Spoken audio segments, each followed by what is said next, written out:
All right. Today's guest is somebody that I have admired for a very long time. I am really privileged to be able to call him a friend. I love Rob Howe, not just because he is a D2 basketball alum or because he's literally one of the OGs in the diabetes podcast world with his podcast, Diabetics Doing Things, but because he knows how to show up. Like when he shows up, not just online, but at an event or at a gathering or a meetup or whatever, you're reminded this guy actually lives what he talks about. He is who he says he is. He is the type of person who he can literally cold plunge at 5 a.m., lift heavy, then interview some Olympic athlete about type 1 diabetes before lunch and still have time to like break down his blood sugar data like it's an ESPN highlight reel. The guy is an absolute stud. Today, we're going to get into all of this. We're going to talk about managing blood sugars on the court, building strength and resilience out of exercising. And we'll talk a little bit about his obsession with cold plunges. So whether you're listening mid-workout or you're curled up with your CGM alarms muted, get ready. This is my conversation with Rob Howe, and this is your best T1D year.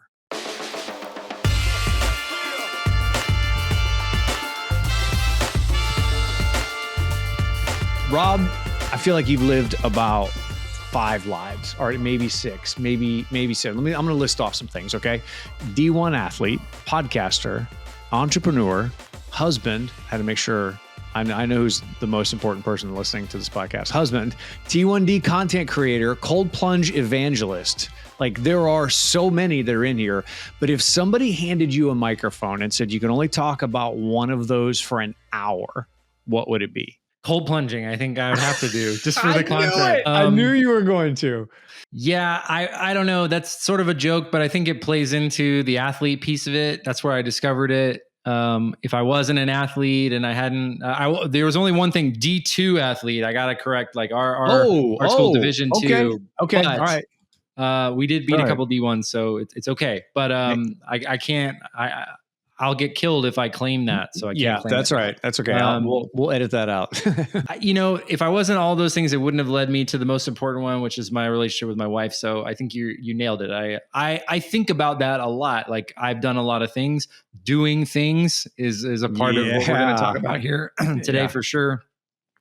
And that's just who I am. I've had to embrace it. Like reinventing yourself, learning new things, being interested in a lot of things sometimes are frowned upon. And for me, I just have to embrace that that's who I am and what I love to do. Well, the tricky part about you is you're so good at so many of those things. You're like, golly, how's he pulling that off? All right. So for those of you that like, we'll go back, we'll rewind. All right. We really just jumped right into it, didn't we? We didn't even like, Rob, tell us, welcome. I didn't even give you a chance to say I stretch a lot, Neil, so I don't need a warm up. I'm ready to roll at any time. Yeah. See, the lesson learned here is if you stay ready, you don't need to get ready. There it is. That's it. All right, Rob, we're vibing. All right, so let's rewind, okay? D2 basketball to University of Colorado, right? Type 1 diabetes playing into your background as a basketball player. What is the first like big figure it out moment with blood sugars on the court? Because it's one thing to exercise with type 1. It's another thing to compete. And I guarantee you practices your blood sugar did one thing, but games, right? I mean, I'm assuming that it did something totally different. What was your like big, I got to figure this out moment? I think for anybody who is curious about playing athletics of any kind and going up a level. So I think the 3 biggest levels you would say like most consistent, right? High school to college to the professional ranks. Those are what I would say the 3 big jumps. If you want to rewind that, you could go middle school to junior varsity to varsity. Right. Could be at levels as well. Okay. When you go up a level, there's no other way really to prepare for it until you get there. And I think that for me, 2 things were happening to me at my freshman year of college. I had type 1 diabetes for 2 years. We don't have the data on this, but I think that the insulin needs were changing because I was coming out of the honeymoon phase. Yeah. I had been up to that point really lucky and fortunate that diabetes management had gone as well as it had gone through the recruiting process, through my last 2.5 years of playing high school basketball, everything was pretty smooth, playing in the AAU circuits, going to sleepaway camps, traveling all over the country playing. I Really? really only had one or two times where my blood sugar got in the way of my performance. And that was a win for me. I felt good about that. Wow. To come into the first 6 weeks, like, so, we start about 6 weeks before practice starts. You start early morning workouts at 6 o'clock in the morning every day of the week. Every single one up to that point was the hardest workout I had done till tomorrow, when I would do the next hardest one I had ever done. So Yeah. that adjustment was really tough for me in that first year. And I just wasn't really ready for it. If I'm being honest with you, I thought I was a better player than I was. And a lot of that had to do with physically. I just wasn't a man yet. And Mhm. there were guys on my team who were grown men, 24, 23 years old, Yeah. playing at a high level for multiple years. And, I got to be that guy later when younger guys were coming in out of high school. Yeah. And you have an advantage. You're bigger and stronger, and you have been there before. Your And frontal lobe is developed. You actually, you've yeah, you pay down. bills. You've passed a couple college classes. Right. Yeah. Yeah. And I just was a boy. I went, and so I was three things were going on. I was going up a level from high school to college basketball, Division II Yeah. basketball, a very high, very competitive level of sport. I was turning from a boy into a man, leaving my parents' house, moving across the country to Colorado from Texas. Ooh. And I was managing my type 1 diabetes. And it didn't go very well, performance wise. You could go look at, I'm big Mr. Don't Google my stats, but, the first few years were really tough. And, Yeah. the hard part about sports, I was talking with somebody, there was a great interview with professional pickleballer Leah Jansen, who lives with type 1. And she was talking about having to, she had a Dexcom that was screaming in the middle of a match, and somebody thought it was her phone going off, which would have been a violation. And there was all this discussion around, she had to basically rip off the Dexcom so it would stop screaming, and her opponent felt like it was a distraction. And I thought, we talk a lot about in the online community, the accommodations that the Americans with Disabilities Act provides for people with type 1. Those are not provided to professional sports. They don't expand the key to college. Right. It's just performance based. What can you deliver on the court during the time frame of the game? And there's people juggling all kinds of things in there and in between the lines. And for me, that was type 1 diabetes. Yeah. That's so much change. Forget type 1. There's so much change going on as developing as a young man, but also trying to compete in the next level up. And you're going, oh, I'm not there yet. And you quickly find that out. And you also have to manage your blood sugars, but you were maybe on the tail end of the honeymoon phase. What did you, all of those early routines, all that athletic routine, right? You're at 6 a.m. and you're working out before you're doing, practice, whatever all that looks like. What does that teach you about resilience? And I say all that because I feel like there's only so much we can say on Instagram and get a point across in a certain amount of time to some people without actually being annoying over time. Like, you're going to have to push past some of that fear. You got to do it safely, but there's so much resilience that has to get built into you.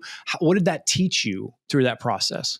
Neil, the first step to success is don't quit. I don't care what it is you're doing. Yeah. If you quit, you won't get there. It's over. I think I didn't know going in, again, like Division II sports, you got to find anybody. Our school was kind of a middle budget school. We didn't have 15 full ride scholarships. We didn't have a booster club. We were, a good school and a good program we were building, but it was very early.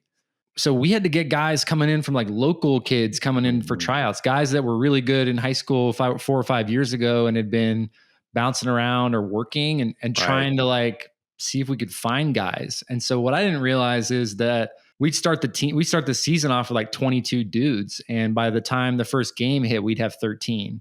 Wow. So that means 9 guys get cut or quit. And so, my coach was kind of a sadist. And so he wasn't sure which guys were going to quit or not. It was kind of a game to him. So, he would just have days where he's like, you know what, I'm going to push these guys till 2 guys quit because I got 2 spots I've got to So that becomes the thing, is like, how far are you willing to go? Like, how much will you sacrifice? How hard will you work? How much of the pain can you Yeah. block out?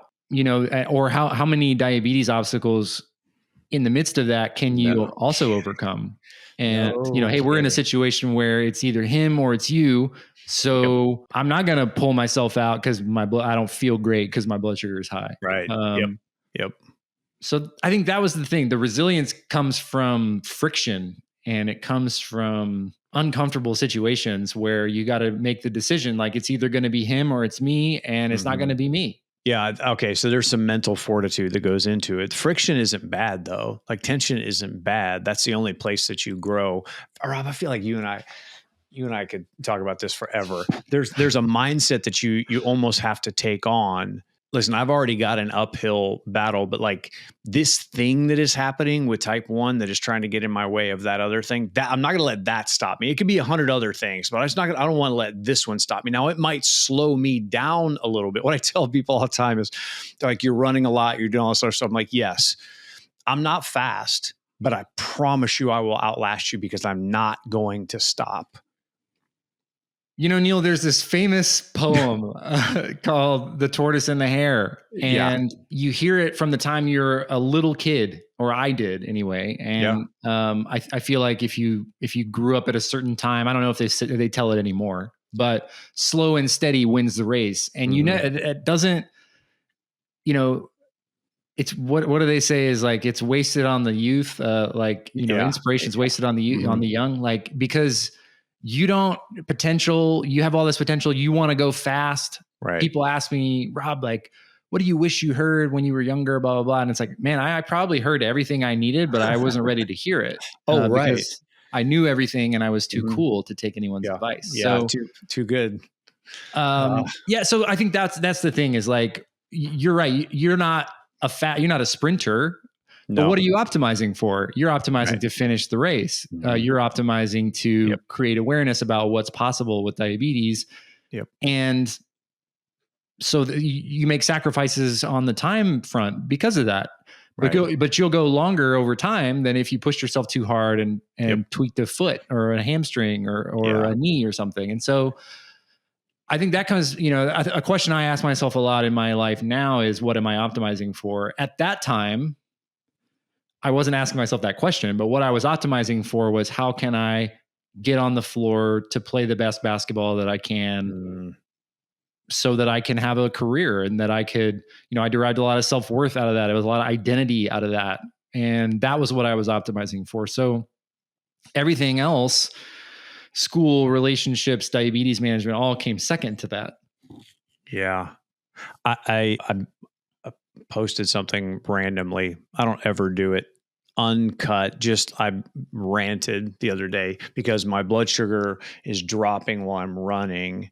I'm like, okay, I probably had a little too much insulin on board, and you have a choice. And it was just like, I'm going to get my blood sugar back up to a decent level. I'm going to keep walking, but I got to, like, I was so, like, it's a hit to your pride is probably all it really is. No, and it's the other thing too, Rob. Nobody else cares out there. No one else is paying any attention to me on the trail. No one cares, but I'm just doing this mental battle. And I'm like, when my blood sugar comes up past 70, I'm going to start running again. And that felt fantastic. But then to be able to really push at the end of the run, like really push, wouldn't have happened if I had given up or let the fear of it and all that other stuff hit. Just not giving up, I think could be one of the best things that just came out of the 15 minutes we're already in on this one. I think too. So that don't give up is number one. You made a really great point there, though, that nobody cares. Right. So a problem, we're talking about exercise and diabetes, a problem that a lot of people deal with, let's say in a group fitness or like a class type of situation where you're the only person in the class with type 1, or maybe somehow there's another person in there. Your sensor starts going off in the middle of your hot yoga class because you had insulin on board or whatever the case. And that great insulin sensitivity that, by the way, we're looking for when we exercise Right. hits. Right. And now you got to go get off your mat, go into your little bag and eat your gummy bears or take your glucose gel or your glucose tabs or whatever you're drinking there, drinking or eating. And you feel like everybody's looking at you. Mm-hmm. And they might see you, but they're really focused on their down dog or their up dog or their flow. They're Yeah, their probably own like, deal. man, I wish I had some gummy bears, gummy Yeah. snacks. Right. And I felt that a lot in my practices, especially, but also in games when I was in college, because I felt like I was letting my team down. And I felt like, especially later in my career when I had a little bit more credibility and I could pull myself out of a drill, a little bit more confidence. I felt like I was letting the team down, or like, oh yeah, hey, it's a super hard conditioning day. Well, look for Rob to pull himself out about 30 minutes and go have a Gatorade or go give himself a shot. And so, that was in the back of my mind. And then later, as I was starting my diabetes advocacy and talking about this, one of my basically my roommates and one of my great friends and teammates was like, I didn't even know you were doing that. He had no clue. He's like, I didn't know that you were balancing all that in the back of your head. I had no idea. So, wow. And I was with that guy every day for 2.5 years. So he's paying attention to himself. Yeah, he's got his own stuff to worry about. Yep. And so nobody cares is definitely that. And I think that gets flipped sometimes into this alpha thing of nobody cares, work harder. Yep. Like nobody is going to save you. And it's always in that voice, weirdly. I love the voice. Keep going, please. And so that sometimes is true, but I think it's more of just everyone's focused on themselves. They've got their own things to balance in their mind.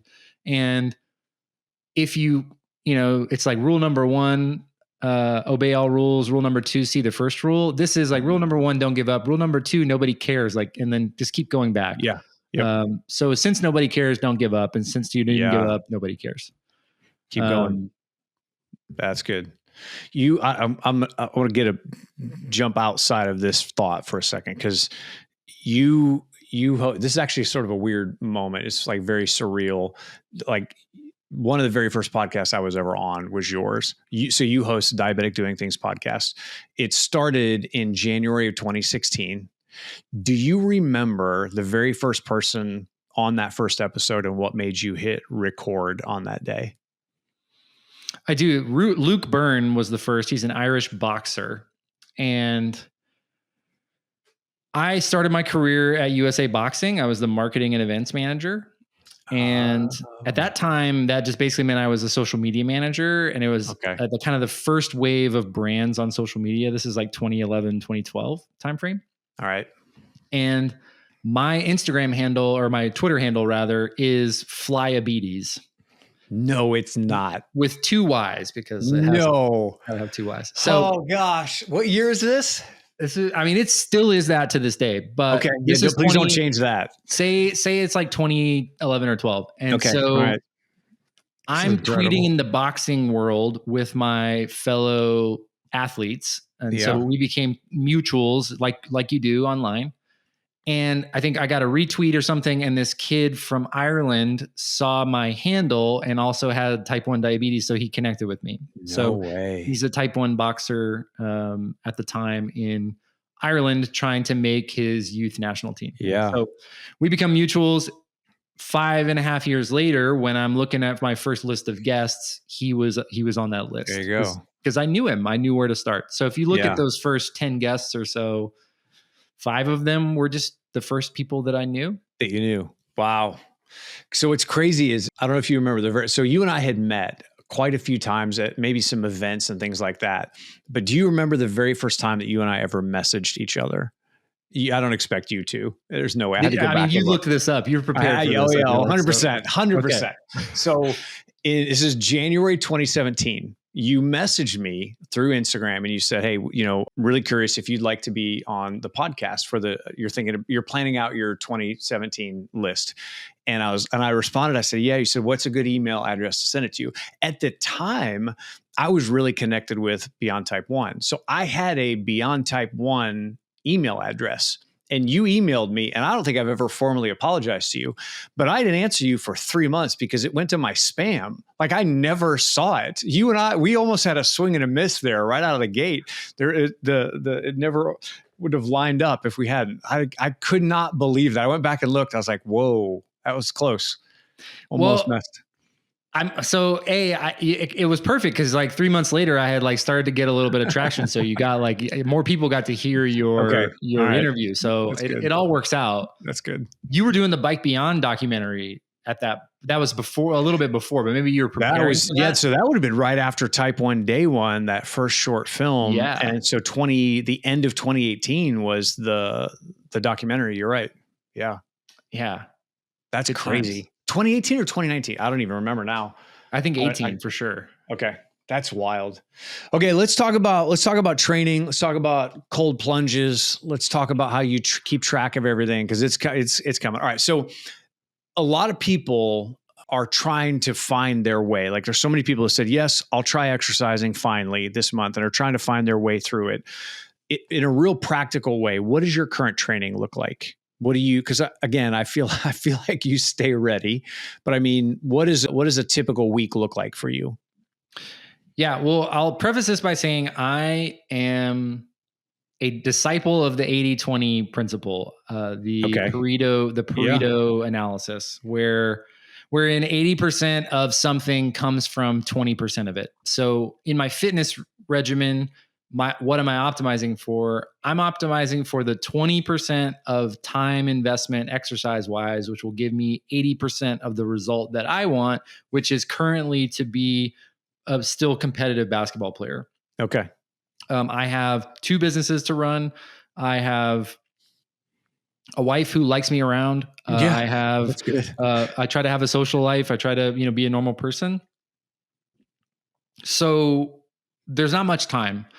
And I'm also a student of, my career. Like you said, I've been very fortunate to have met a lot of people, done a lot of things. And one of my co-interns at the U.S. Olympic Committee in 2011, it's a guy named Corey Schlesinger, who is the director of athletic performance for the Detroit Pistons, Yeah. and just a really smart guy, and has sort of revolutionized basketball weight training in his own way. And he would tell you differently. Like if we had to dig into it, he would say like Yeah. he stood on the shoulders of giants, but Right. he I'm has really sure. codified it. But part of that is like the idea of this micro dosing movement in basketball movements to optimize for performance. Because for a long time, and this was the case in my college world as well, we were weight training to be bigger, faster, stronger, but that doesn't always translate to more wins on the Right. basketball court. And Right. so how can I make the training I do translate into more buckets and more wins for me with less pain? Because that's another thing I don't want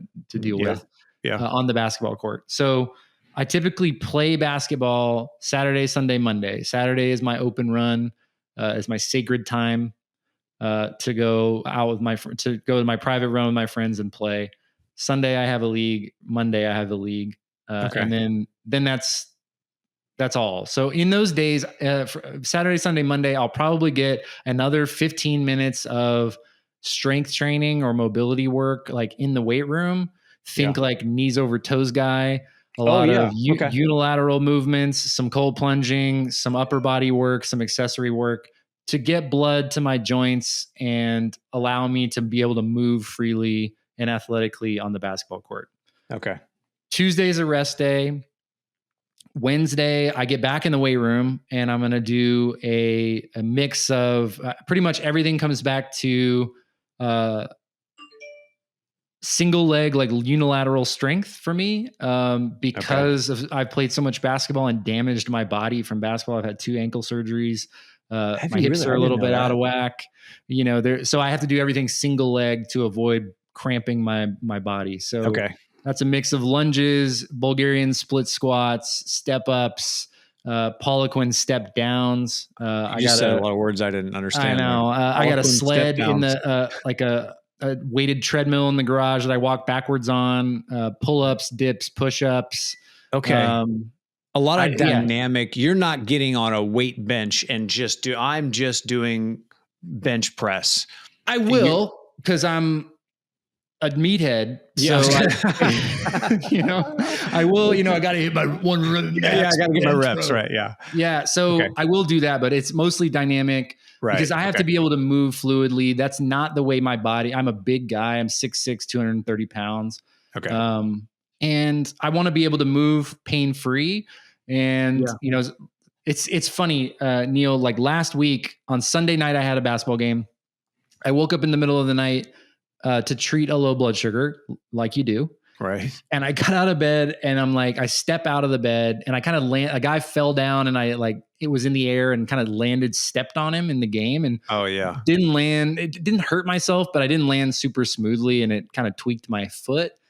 And I'm getting up and it's like 3 a.m. And when I stand up, all my joints crack and my foot, I'm like walking through the house. I'm like, Rob, what are you doing, man? Like, why are you doing this to yourself? Yeah. And so then the next day I got myself through my work. Throughout the day, I did some accessory work. I had another game Monday night at 7 o'clock. And in the last 5 minutes of that game, I had a steal at half court and dunked it on the other end. And like, Whoa. I went from 3 a.m. Yeah, I don't want to do this anymore. I can't walk to 7:45 p.m. I'm like stealing from a kid 12 years younger than me and dunking on him. I don't know. I could still do it, but it's just, there's just a lot of, there's a lot of pain involved. And like all of my training is to mitigate that. So that's Wednesday. Thursday, I do another day like that. I stack the days. It's never, I'm not going to make up all my missed workouts of my life in one workout. So I try not to overexert myself in either weight or duration. I get in there 45 minutes to an hour, usually tops. I get on to the next day. I'm like you with the running. Like I'm not putting up my best lifting numbers. I'm not working out as long as I ever have or as hard or putting up, numbers that 22-year-old me would really love. But I'm able to be there the next day and I'm able to be at my Saturday run with both my feet under me, playing the way I want to play. And that is what I'm optimizing for. So then Friday, same type of thing, a lot lighter day Friday, just movement prep, mobility work, cold plunge, and then getting a good night's sleep. That's the number one exercise hack and blood sugar hack, I think. And then, going to basketball the Saturday and I started back up. Okay. You are exercising for the life you want to live. It's not like, oh, I got to do this for whatever. You're like, this is the kind of movement I want to be able to do. This is the kind of flexibility. This is how quickly I want to have a burst or whatever here or there. I need to protect my joints. But you made that choice. There are other people that are out there just exercise as a category. They're like, oh, I have to go exercise. So I have to get on a bike or I got to go do a class or I have to go run or I got to lift weights or whatever. For me right now, I am running 3 days a week, 2 mid-range length days, 1 really long, and then lifting twice in a week. But those lifts are so I can run better. It's not just for, I'm not trying to break any records or anything like that. I want to be able to do this over the long haul, but I have to adjust the way I manage my blood sugar on a run day versus a weightlifting day. How do you handle that? Is it more intuitive for you, or do you have a routine or like a pregame or what? So like you, I wear an automated insulin delivery system. I wear the MiniMed 780G. I would encourage people who are having a lot of problems to like try to find a system like that works for them, because there's an activity mode or a temp target that helps you, I'm the problem sometimes. Too much thinking or too many inputs. Like if I can let the machine do its thing. Yeah. It's really good at math. It is. Really good. And I am not most of the time. A weight stay is easy for me to manage from a blood sugar perspective. For those who are really into fitness, it's a lot of zone 2 cardio, in the heart rate zone, the way that I lift, which is good for insulin sensitivity. It's the sweet spot or whatever for metabolic health. It's not a HIIT workout, high intensity interval training, that's going to drive me up. And it's not really long enough of a zone 2. Like if I was exercising that way for 2 hours, or like you're saying, like maybe doing a really long run, even at a slow pace, I'm going to need some glucose or adjust some settings to be able to do that well. Yeah. And I don't have to deal with that. So that's probably part of it. It's never really by design. I was talking with somebody, Matt Vandevecht, another one of our type 1 brothers. And this was years ago, but it was kind of like struggling with not having anything to train for. And this is, I think, a challenge especially for athletes, but for most people who aren't really interested in competition. It's like, well, what am I training for? Why am I going? Right. You were using some language like I have to run, I have to exercise. So to me, like it's the gateway to what I want. So I'm just training so that on Saturday, Sunday, Monday, I go out there and I feel like Rob Howe, who I know, and I've done the thing that I've done the most in my life, which is play basketball, and can enjoy it, because there will be a day where I'm not good enough to do that anymore, and I Right. don't want to do it. Yeah. Yep. But we're not there yet. So there's that. But then there's also the mindset shift. So I get to exercise. I get to lift Right. weights. Yeah. I get to play basketball at a higher level than most people. Yeah. And when I flipped that, it was like during COVID, there was like no gyms open, and I was Yeah. running. I was actually training for like a Ragnar race at the time, which never happened. I don't think I'll ever run No one. way. Um, most of the work I was able to do was like running by myself through the empty streets of Dallas. And Right. I remember kind of having this moment where, I mentioned I had 2 surgeries. I had run like a 5 mile, like kind of just woke up feeling like I needed to go run, ran 5 miles at a pretty good pace, felt good about it, felt good afterwards. And I was like, you know what? Like, I didn't think that this would ever be me again. And I also am not a guy that loves to just go run. I like Right. to, I'm more of a games guy. And so I was just really grateful in that moment. I think everything in my life now comes back to that gratitude. Can I center myself on gratitude? Everything else will flow from there. Yeah. And on the days where I'm kind of upside down or I don't feel like myself, I have to ask, like, did I get my gratitude in today? Did I take my daily gratitude vitamins? And Yeah. most of the time when I'm feeling bad, the answer is no. But you know what? You can go back and you can, rage gratitude, what I call it, in the journal, and just like start every sentence with "I'm grateful" and just go from there. Yeah. Rage. Yeah. Gratitude. Okay. So I look at when I do get to go run or whatever, it's always early morning for me. That is the most selfish time of my entire day. And it's like I think more clearly.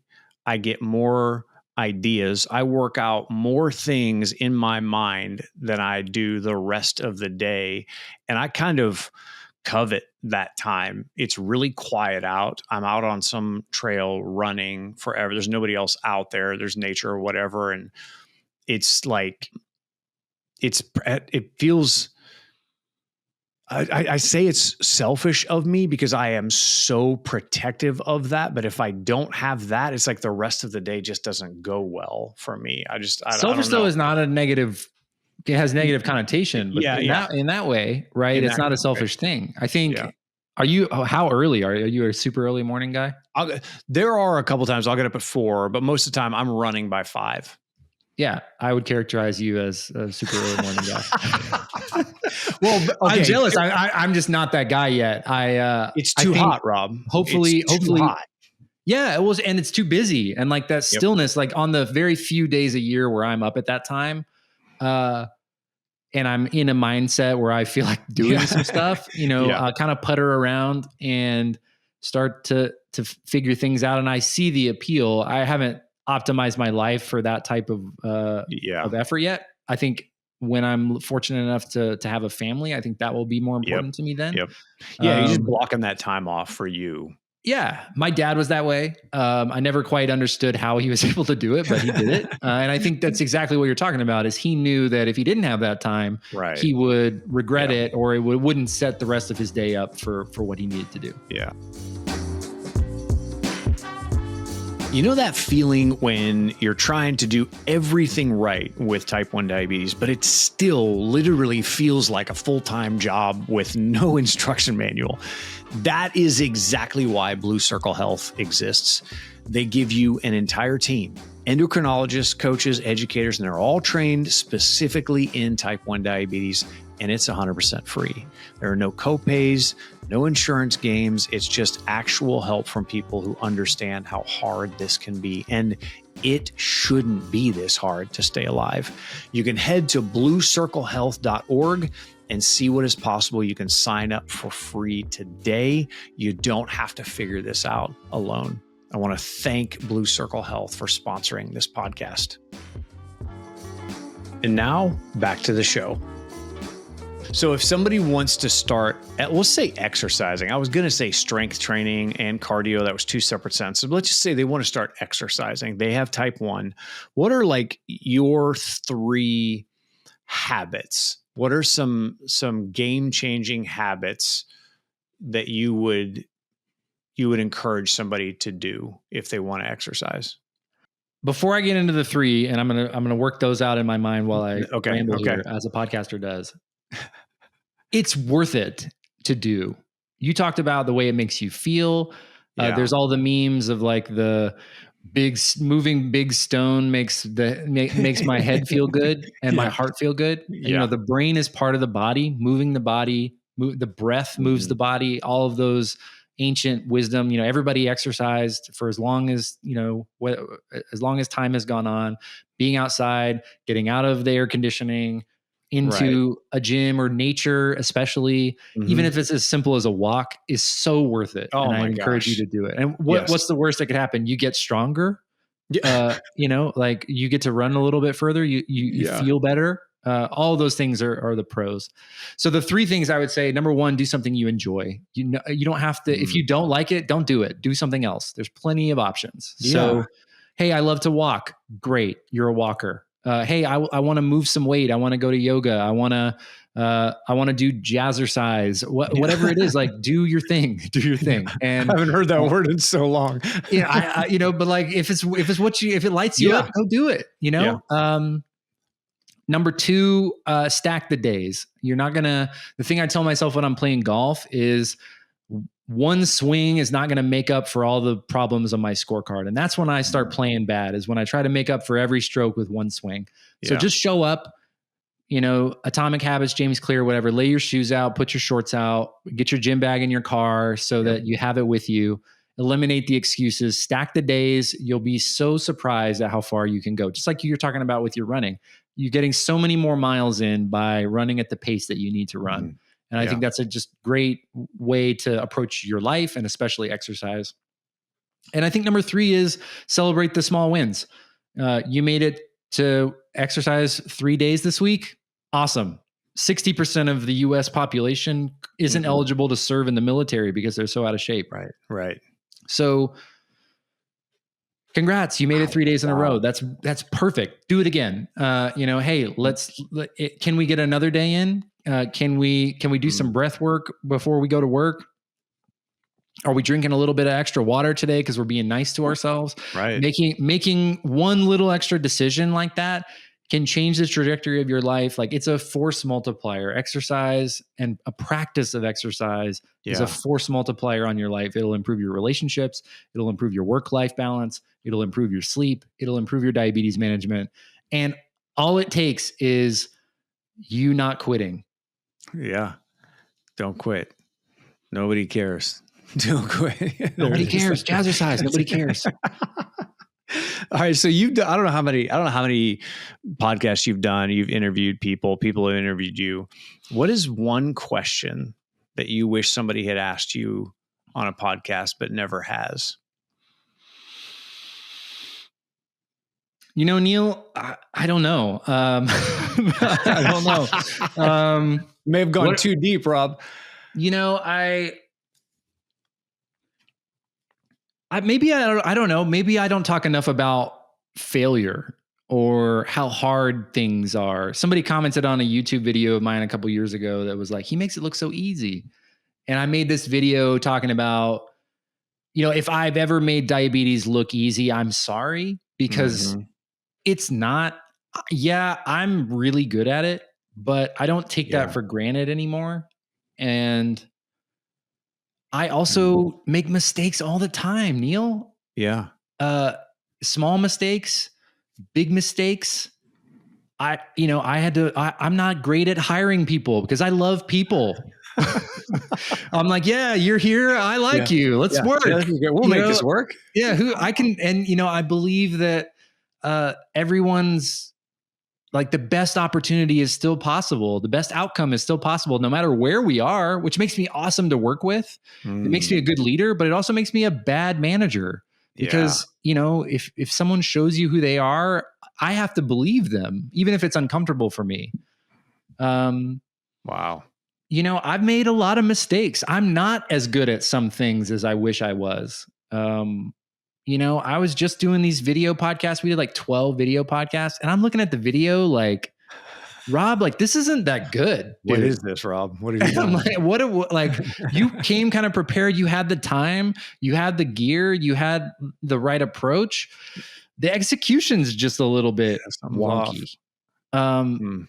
And then being like, oh well, that's what we got. Yeah. Let's do better next time. And I think like all of those things in business, in life, in love, like I learned from basketball, because from 8 or 9 years old, I learned how to fail in front of people Oh, wow. who I knew, and to get yelled at by a coach and not take myself out of the game or the building. Yeah. And then later get really yelled at by a grown-up whose job it is to make me successful in front of my best friends in the world who are seeing me mess up. Yeah. And then still have to reorganize my thoughts, emotions, and actions and get back on the horse. Yeah. So I don't know. I'm very lucky in that. And you talked about all of the lives that I've lived. I'm very lucky to have that foundation of sports and that locus of like, no matter how bad I have been, I can go out and give max effort. I can go out and do my job. I can rebuild. I don't have to look at all I've been through. No kidding. Look at all you've been through, listener. Yeah. You made it to Neil's podcast. You've maybe made it through 375 episodes of Diabetics Doing Things. Like, for crying out loud, like that's a lot to go through. Yeah. And you made it through a diabetes diagnosis and maybe a near-death experience, or maybe losing. I think of our mutual friend Paloma Guerrero. Her first husband left her because of her diabetes. Like, that happens to people, and it's hard rebuilding yourself from that. Man, like, what a thing to celebrate. And I think sometimes we just take for granted those failures. So I think that's what I would I need more people to grill me on my mess ups. Okay. What we do is everything's curated, though, or we want it to feel like it is those things. But the reality is that's not necessarily who we are. The mistakes that we have made, I think more people benefit from that, from hearing about the mistakes. Okay. This is weird. Am I going to do this? Yeah, we'll do this. So I have been wrestling with this thought because right now, in 33 years of type 1, my A1C in management is better than it's ever been. And Rob, I'm not going to talk about that because that doesn't help anyone. What does help is when I talk about the things that I'm still learning, because someone's like, I could actually connect with that. I can't connect with, this is the greatest it's ever been for you, but I can connect with, you messed up and you're trying to figure out how to get back on the horse and keep going. Like that mindset, I will talk about that all day long. Neil, you know what I struggle with, man? What? Trying to make myself more relatable. Because, I think it is cool that after 33 years, a guy like you who's really sought after and helped himself improve has gotten to a place where you're in your best diabetes management era of your life so far. And you know what? That is my spin on it. And, I also, my optimization for that right now is a little different. Like I don't have the best A1C I've ever had, but it's within half a percentage point of my best. And I don't think about it at all. No, don't worry about it at all. Like it shouldn't be that. Like, that's great. I don't want it to take up that much of my life. I wouldn't be able to do all these things if it did. Right. Or maybe I could, but it would not be what I wanted. No. So I don't know, man. I think sometimes like we as strategists too, like we look at what the algorithms are telling us to do more of. And sometimes we let that change. We let that wind blow who we are a little bit. Yeah. And I agree. I don't know. I'm trying to be less relatable, I think is my point.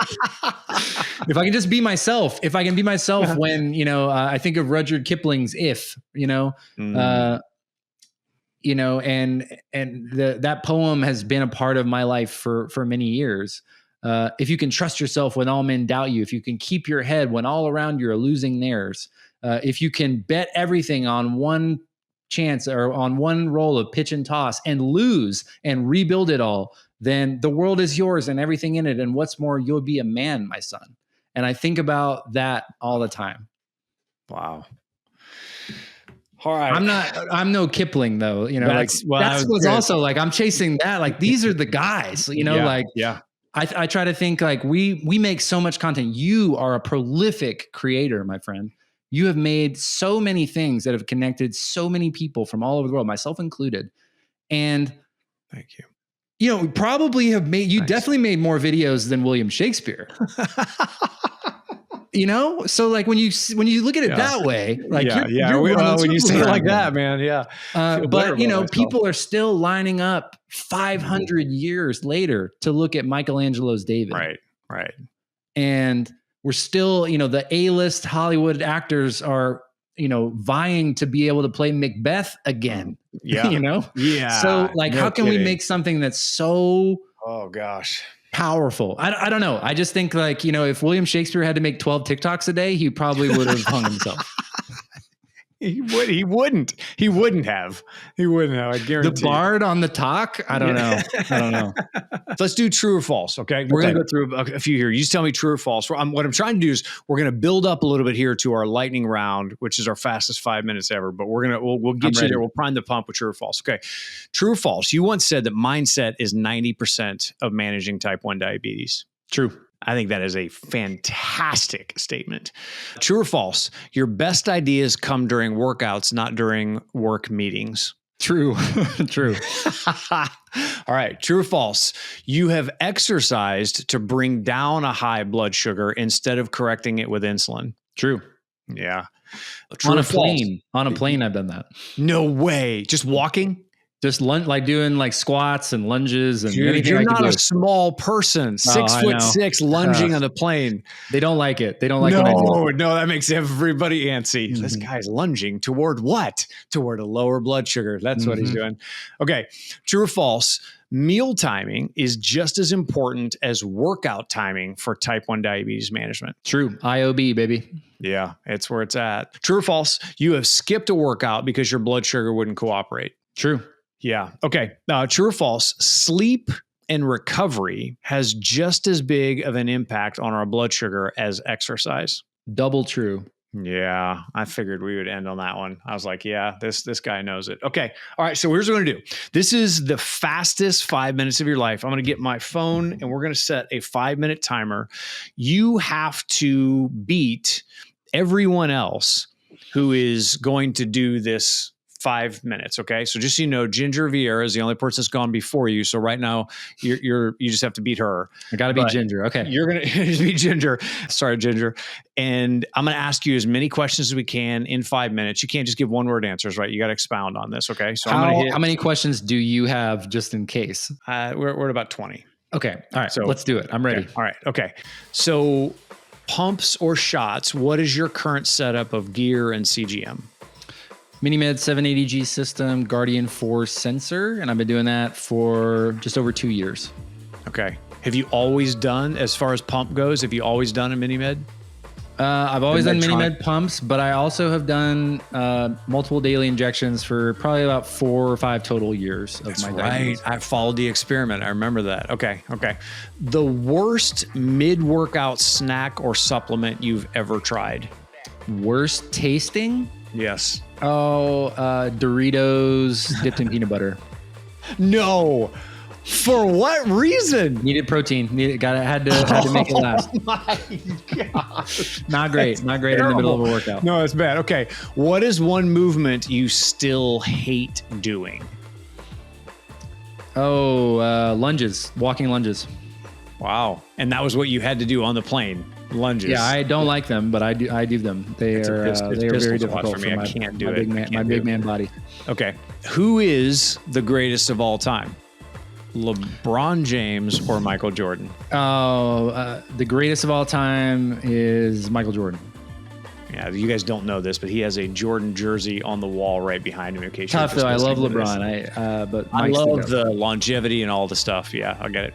What is one T1D exercise myth you wish you could erase forever? That you can't work out while you're high. Oh, okay. What's the highest you've ever been during a game? Oh, 400 plus. Oh my. Okay, that hurts the legs. I can feel it right now. Yeah, it hurts. What is your hype song before a game? Oh, right now it's March Madness by Future. Whoa. Okay. All right. Best city you've ever played basketball in? Abu Dhabi. No. Are you serious? Very serious. Tell me about that. Amazing place. Amazing place. What is that? You buried that lead. All right. What is your best moment from your Diabetes Legends basketball camp so far? Favorite moment? Oh, first clinic. Gary Forbes jumps into a 3-on-3 game with some of the campers, and he like gets a rebound and he's like dribbling, and this kid is trying to guard him and he's like chasing him, and then all the kids start chasing him. So he passes it to one of the girls in the camp, who catches it at the top of the key and shoots it, and the ball goes up and just goes swoosh in the bottom of the net, and the whole gym goes crazy. It was unbelievable. No way. I'll never forget. Okay. That's pretty incredible. Okay. If you could have dinner with any athlete, dead or alive, sport doesn't matter, who is it? LeBron James. What? He's incredible. I was born in Akron. You know me. Yeah, that's right. Okay. Well, that probably would be it for me as well. Okay. Best advice you've ever gotten from someone about living with type 1? Best advice, make a friend with diabetes. I think, I don't know, I come back to like Jillian type T1D chick. She was like so key on having friends and asking them about things early on in my diabetes community journey. That was really key for me. Wow. Did you do that early on? No, I did not. Like first 10, I was not closed off, but I didn't realize how closed off I was making myself. And once my life with diabetes changed dramatically when I opted into that. I did the same thing. I was like, I don't want to be around any of that. I'm just going to live my own life. And the first couple times I got around people, I was like, oh, there it is. Yeah, completely changed. Yeah. Okay, what's the worst advice you've ever gotten around living with type 1 diabetes? Oh, I've been thinking a lot about this lately. I want to know what other people's are as well. I have been very fortunate. I hear a lot of like misinformation from people, like when you're having conversations with like Uber drivers in particular, or like, I think the classic ones come up, like, the homeopathic things or whatever the case may be. I think there was some, I don't know, it was like apple cider vinegar, homeopath, just go off your medicine and do that. That was probably the worst. It's weird. I was typing in something about type 1 diabetes in Google the other day, and one of the first things that came up is, has anyone ever beaten type 1 diabetes? I'm like, I think we're undefeated right now. All right, complete this one sentence. Exercising with T1D is blank. Essential. All right. You're right there. Rob, tell people where they can find your podcast, where they can find your workouts, your everything that you're doing. I'm very online. Search Rob Howe Diabetes into any AI or any search engine, and you will find me. Diabeticsdoingthings.com. I'm on Instagram, TikTok, YouTube, and looking forward to meeting you. If you came here, if you found me from this podcast, let me know, and I'll give you something special. All right. Thanks, man. I appreciate it.